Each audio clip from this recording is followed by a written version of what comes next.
My name is Jacob Pera. I'm from Syracuse, New York. I was born December 22nd, 91. And kind of my background, I come from a separated family. My mother and father weren't together my whole life, and gained some incredible step-parents through it. And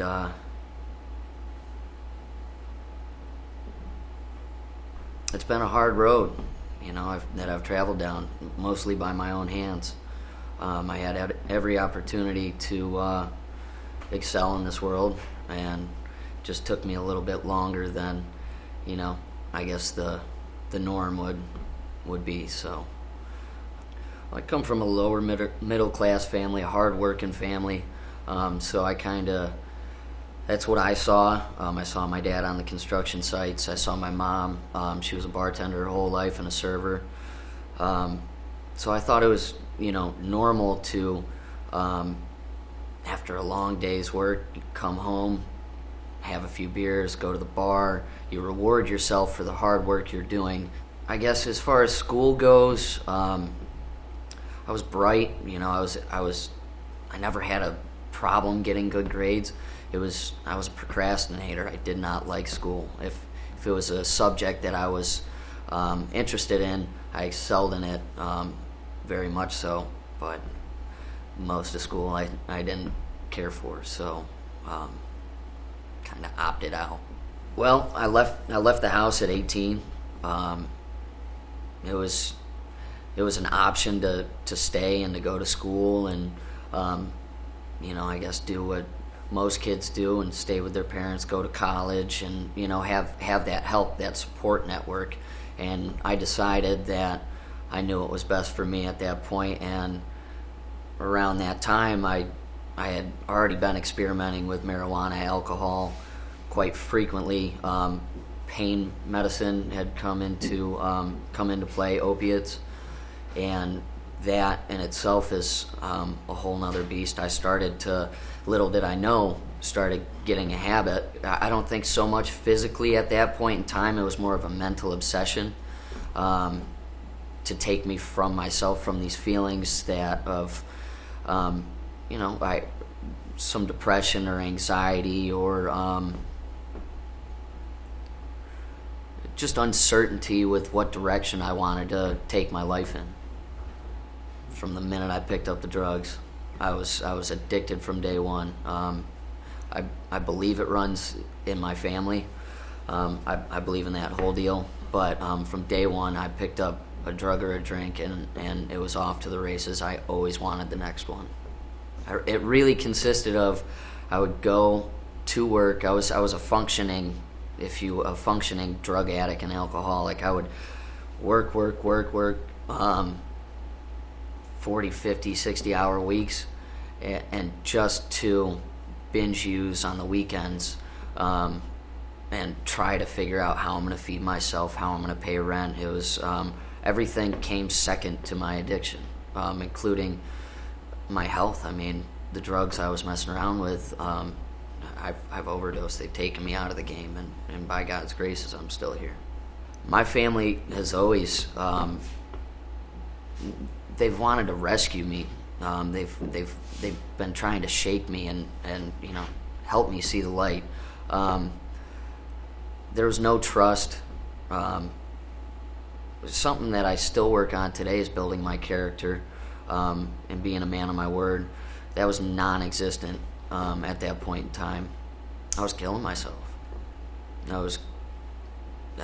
was messing with the devil. I mean, the overdoses, I was going down fast, and my addiction is so powerful that one more time, there is no one more time. That's how serious it got. It was every day. I was knocking on death's door. I've been trying this recovery thing since I was in high school. I knew the whole time it wasn't right for me. I don't think I had the tenacity or the determination at that point to really walk that path. I always thought there was a way to get around it, to socially use. As I've gotten older, it's become more evident, and the repercussions have been getting more serious for me, being to the point of being homeless. And I have a skilled trade, so I can, get a job most any place, but I couldn't even keep a steady job. I didn't want to. All I wanted to do was chase that next one. Currently, I've been clean coming up on 3 months now. I get up in the morning, I ask God for help. I have a routine that works for me, and if I stay diligent with the suggestions that I've been given through 12-step programs with the support network of Evolve, family, those things together are a recipe for success. It's a family. The people in the house, the residents, as well as management, there's a love in that house that I've never felt in any other place. I've been in at 2 other recovery houses, and it's just something unique. They're really allowing us to be different, grow as responsible adults. There's not really a micromanaging aspect of this recovery house. It really gives you a foundation to become, a responsible, productive member of society. Yeah, my days are actually boring, normal.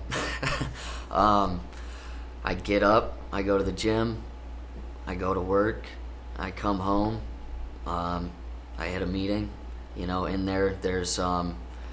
there's time to spend time with the guys in the house, the fellowship in there. It's just like I said, I've gained a new family through this, so the normal aspect of day-to-day life is sometimes it can be monotonous, is now exciting to me. I'm in with a great company, with a lot of room to grow, and I've been given the opportunity to do so. So I kind of set short-term goals. I used to get ahead of myself quite a bit, so for today I'm just going to stay sober. Tomorrow I'm going to go to work, probably go to the gym, eat some food, keep it simple.